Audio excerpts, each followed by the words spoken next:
So as you see कि आपके पास जैसे 3 टाइप्स आपने पढ़ी हैं, आपके पास यहाँ पे है डायरेक्टली एक्टिंग जो आपने ड्रग्स देखी, इसके अलावा आपने देखी हैं इनडायरेक्टली एक्टिंग और साथ में इट इज़ नॉट कनेक्टेड यार।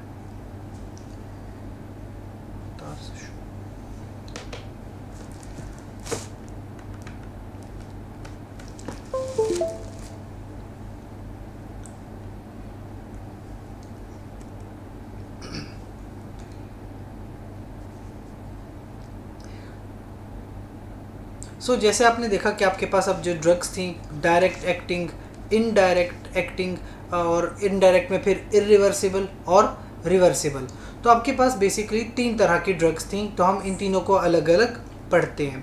सबसे पहले आप देखें डायरेक्टली एक्टिंग, जो कि डायरेक्टली रिसेप्टर पे जाके अपना एक्शन परफॉर्म करेंगी। वो ड्रग्स कौन सी हैं? Methacholine, bethanechol, pilocarpine and carbachol. ये वो ड्रग्स हैं जो डायरेक्टली रिसेप्टर्स पर जाके अपना एक्शन परफॉर्म करेंगी। अब ज़्यादातर थेराप्यूटिक यूजेस यानी कौन सी डिजीज़ हैं जहाँ पे ये ड्रग्स यूज़ होती हैं। सबसे पहले तो हम बात करें ग्लाकोमा, आँखों की डिजीज़, क्योंकि ये सारी ऑप्थाल्मिक हैं। इसके अलावा to counteract the effects of mydriatics. Mydriatics क्या है कि जब आपके प्यूपिल का साइज़ बहुत बड़ा हो जाता है उसको मिड्रियासिस कहते हैं। वो ड्रग्स जो मिड्रियाटिक्स करवाती हैं उनको इनके इफ़ेक्ट को ख़त्म करना। इसके अलावा हमारी आंखों में डिफरेंट कंडीशंस होती हैं जहाँ पे जो हमारे पास आइरिस है, आइरिस और लेंस ये आपस में एडहेजन कर लेते हैं, या फिर जो आइरिस है और कॉर्निया इनकी आपस में एडहेजन्स हो जाती हैं। तो जो आपके पास पैरासिम्पैथोमाइमेटिक ड्रग्स हैं या कोलिनोमाइमेटिक ड्रग्स जो हैं वो क्या करती हैं, एक तो इंट्राऑकुलर प्रेशर डिक्रीज़ करती हैं, और ये जो आइरिस या लेंस या आइरिस या कॉर्निया इनके बिटवीन जो एडहेजन्स बन जाती हैं यानी आपस में जो जुड़ जाते हैं ये उनको ब्रेक डाउन कर देते हैं ताकि वो आपस में न जुड़ें। इसके बाद आपके पास जैसे ड्रग है कार्बाकोल। अब कार्बाकोल क्या करती है? देखें, कार्बाकोल आपके पास जो एक्शन प्रोड्यूस करती है वो मस्करीनिक के ऊपर भी एक्शन लाती है और निकोटिनिक के ऊपर भी एक्शन लेके आती है। आपको मैं ऑलरेडी बता चुका हूँ, हम ड्रग वो पसंद करते हैं जो ज़्यादा सेलेक्टिव हो। आपके पास कार्बाकोल मस्करीनिक भी एक्शन लाती है, निकोटिनिक एक्शन भी लाती है। That means carbachol is non selective. Non selective drugs को हम प्रेफर नहीं करते, लिहाजा कार्बाकोल अगर कहीं यूज़ हो तो ग्लाकोमा में आई ड्रॉप्स के थ्रू यूज़ हो सकती है, बाकी इसका कोई यूज़ नहीं होता। इसके ऑपोजिट देखें बेथानिकोल। बेथानिकोल का जो एक्शन है वो ज़्यादातर मस्करीनिक रिसेप्टर्स पे है। मस्करीनिक रिसेप्टर में भी M3 पे के ऊपर बेथानिकोल का M3 के ऊपर ज़्यादा प्रोनाउंस्ड इफेक्ट आता है। M2 के ऊपर भी आता है पर थोड़ा कम आता है, M3 पे ज़्यादा इफेक्ट आता है। M3 आपको पता कहाँ पे होता है? M3 आपके पास प्रेजेंट है स्मूथ मसल्स के ऊपर।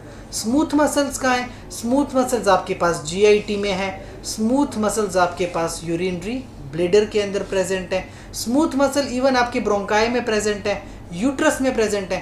तो बेथानिकोल का ज़्यादा प्रोनाउंस्ड इफेक्ट आता है स्मूथ मसल पे। अब आप देखें, कुछ लोगों को पोस्ट ऑपरेटिव यूरिनरी रिटेंशन है, यानी कि उनका जो है ब्लेडर वो कॉन्ट्रैक्ट नहीं कर पा रहा, तो क्योंकि ब्लेडर के ऊपर M3 रिसेप्टर है, बेथानिकोल देंगे, ब्लेडर कॉन्ट्रैक्ट होगा, उससे यूरिनरी रिटेंशन ख़त्म हो सकती है। पैरालिटिक इलियस, इलियस क्या है? इलियम, इलियम आपके स्मॉल इंटेस्टाइन का पार्ट है। अब वो इलियम में कॉन्ट्रैक्शंस नहीं आ पा रही, तो वहाँ पे भी M3 रिसेप्टर है, आपकी ड्रग M3 में कॉन्ट्रैक्शंस लेके आएंगी इलियम में और पैरालिटिक इलियस को ट्रीट करेंगी। इसके अलावा जो और स्मूथ मसल्स हैं उसके ऊपर प्रोनाउंस्ड इफेक्ट है, थोड़ा बहुत इसका इफेक्ट M2 पे भी आता है, थोड़ा बहुत ब्रेडिकार्डिया कॉज कर सकता है। नेक्स्ट ड्रग आपके पास है पाइलोकार्पिन। अच्छा, पाइलोकार्पिन जो है ये एक टर्शरी कंपाउंड है, ये कंपाउंड आपकी बॉडी में भी जाता है और ये कंपाउंड ब्रेन में भी जा सकता है, लिहाजा पाइलोकार्पिन भी एक नॉन सिलेक्टिव है कि ये पूरी बॉडी में फैल सकता है। इसलिए पाइलोकार्पिन को हम किसी और बीमारी के लिए यूज़ नहीं करते। लेकिन एक बात लाजमी याद रखिए, ग्लाकोमा में जो आँखों की है, ग्लाकोमा में it is a drug of choice. A very important MCQ होता है यहाँ पे आपके लिए, बहुत इंपॉर्टेंट MCQ है कि ग्लाकोमा में ड्रग ऑफ चॉइस कौन सी ड्रग है? So that is the pilocarpine, बहुत यूज़फुल ड्रग है। इसके अलावा जीरोस्टोमिया, अक्सर जो ड्राइनेस ऑफ माउथ हो जाती है या ड्राइनेस ऑफ आइज हो जाती है, तो जीरोस्टोमिया होती है ड्राइनेस ऑफ माउथ, तो आप उसमें भी यूज़ कर सकते हैं ओरल टैबलेट। वो फिर जो है सलाइवा की प्रोडक्शन करता है और ड्राइनेस ऑफ माउथ को ख़त्म करता है।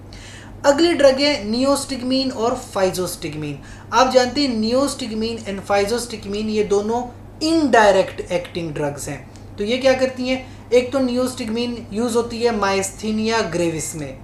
माइस्थीनिया ग्रेविस क्या है? माइस्थीनिया ग्रेविस एक ऐसी कंडीशन है जहाँ पे आपकी ये स्केलेटल मसल्स होते हैं, इनमें पावर नहीं रहती, आप इनको फोर्सफुली कॉन्ट्रैक्ट नहीं कर पाते क्योंकि यहाँ पे निकोटिनिक रिसेप्टर होते हैं। माइस्थीनिया ग्रेविस में निकोटिनिक रिसेप्टर की कंसंट्रेशन कम हो जाती है, लिहाजा एसिटाइल कोलिन प्रॉपरली बाइंड नहीं करता और आपके मसल में कॉन्ट्रैक्शन नहीं आती। अब अगर आप ड्रग इस्तेमाल करें नियोस्टिगमीन, नियोस्टिगमीन एसिटाइल कोलिन के लेवल को बढ़ा देगी, एसिटाइल कोलिन प्रॉपरली यहाँ पे बाइंड कर सकेगी और आप वापस मसल में कॉन्ट्रैक्शन फील करेंगे, आप पावरफुली अपने हाथों को कॉन्ट्रैक्ट कर पाएंगे। तो इस तरह नियोस्टिगमीन जो है माइस्थीनिया ग्रेविस में यूज़फुल ड्रग है। और फिर आपके पास आती है फाइजोस्टिगमीन। फाइजोस्टिगमीन के मुख्तलिफ यूजेस हैं, लेकिन याद रखिए फाइजोस्टिगमीन कैन गो टूवर्ड्स ब्रेन, लिहाजा एक तो ये ग्लाकोमा में यूज़ होती है एज एन आई ड्रॉप्स। इसके अलावा फाइजोस्टिगमीन ज़्यादा क्लिनिकल यूज़ नहीं होती, लेकिन एक कंडीशन है, अगर किसी बंदे को एट्रोपिन की पॉइजनिंग हो गई है, एट्रोपिन की जो कि ऑपोजिट ड्रग है, पैरासिम्पैथोलाइटिक है, तो एट्रोपिन की पॉइजनिंग हो गई तो फाइजोस्टिगमीन आप एंटीडोट यूज़ कर सकते हैं। और इस केस को ऑपोजिट भी कर सकते हैं, अगर किसी बंदे को फाइजोस्टिगमीन की पॉइजनिंग हो गई तो उसका एंटीडोट एट्रोपिन होगा। तो यानी ये एक दूसरे के एज एन एंटीडोट्स भी यूज़ हो सकते हैं। एडवर्स इफेक्ट्स में आपको बता दूं, एडवर्स इफेक्ट बहुत ही ईजी हैं, जो आपके वही पैरासिम्पैथेटिक नर्वस सिस्टम के जो हैं पैरासिम्पैथोमाइमेटिक्स के, जैसे स्लाइवा की बहुत ज़्यादा प्रोडक्शन, आइज़ में आंसू ज़्यादा आना लैक्रिमेशन, यूरिन का ज़्यादा होना तो यूरिनेशन, क्योंकि जीआईटी में कॉन्ट्रैक्शंस वगैरह ज़्यादा आती हैं तो डायरिया हो जाना या जीआईटी में क्रैम्प्स पड़ना, आइज़ क्योंकि प्यूपिल बहुत छोटा हो जाता है तो मियोसिस। तो ये जो इसके अलावा आपके पास जो जीआईटी में कॉन्ट्रैक्शंस आती हैं तो उससे एमिसिस भी हो सकती है, यानी कि उल्टियाँ भी आ सकती हैं। इसका निमोनिक है स्लज, यानी S for salivation, lacrimation, urination, diarrhoea, इसके अलावा जीआईटी क्रैम्प्स और एमिसिस, या फिर आपके पास है मियोसिस। तो ये वही सारे एडवर्स इफेक्ट्स हैं जो नॉर्मली सिम्पैथोमाइमेटिक से आते हैं या पैरासिम्पैथेटिक सिस्टम का हिस्सा है। ठीक है, नेक्स्ट क्लास हमारे पास है इनडायरेक्टली एक्टिंग एजेंट्स। इनडायरेक्टली जैसे आपको मैंने पहले बताया कि जिस तरह ये आपके पास न्यूरॉन है, यहाँ से एसिटाइल कोलिन आई है और ये उसका रिसेप्टर है। ठीक है, तो यहाँ पे आपके पास एंजाइम होता है, we call that enzyme acetyl cholinesterase.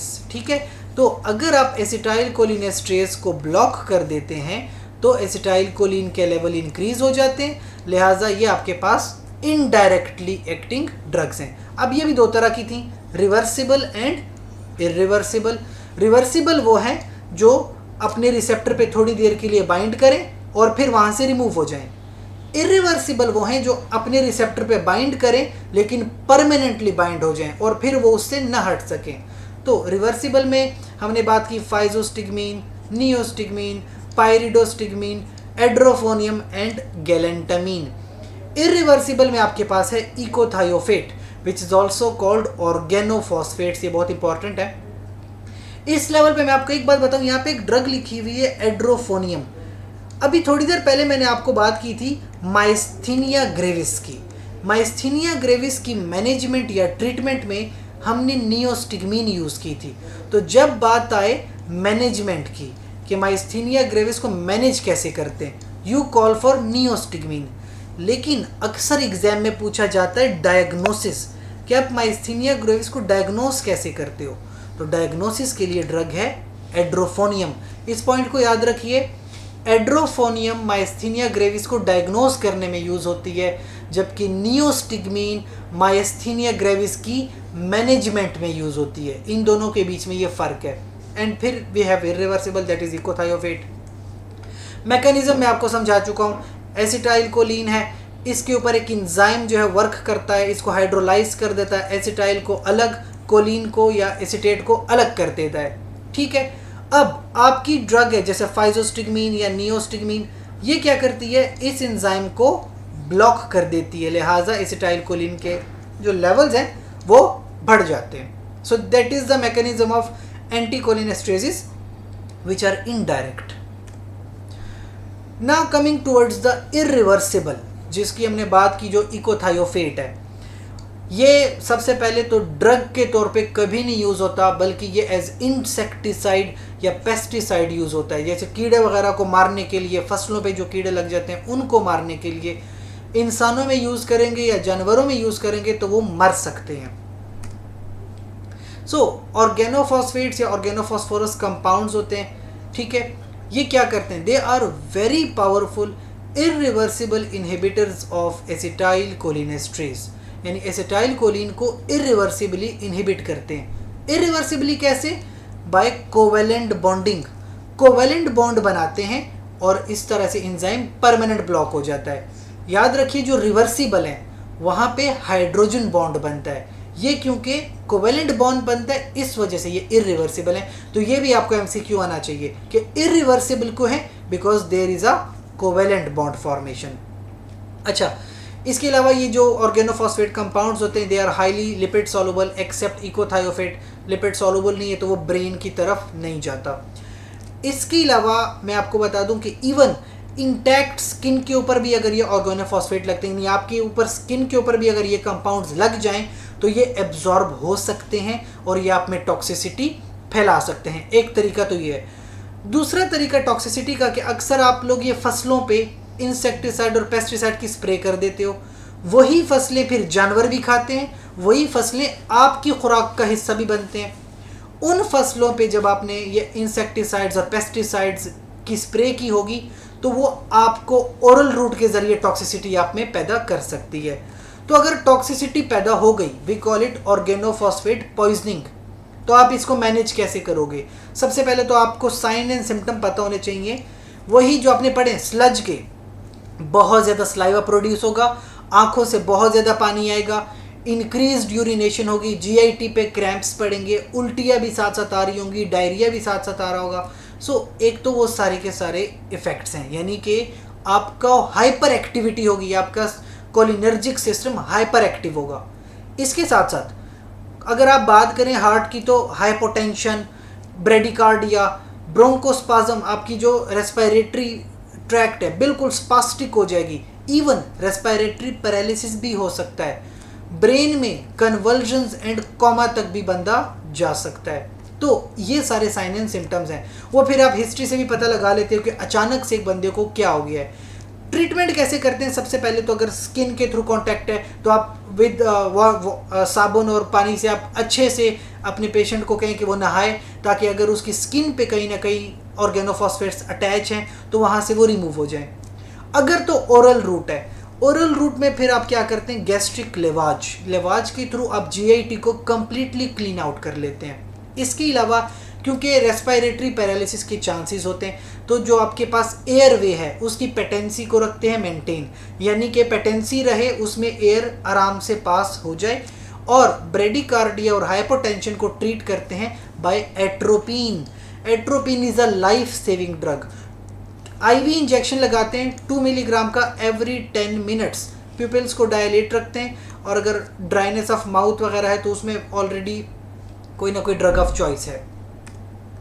अच्छा, रिएक्टिविटी में एक ज़रूरी चीज़ कि आपके पास इसका एंटीडोट मौजूद है, प्रेलिडोक्साइन या प्रेलिडोक्सिन।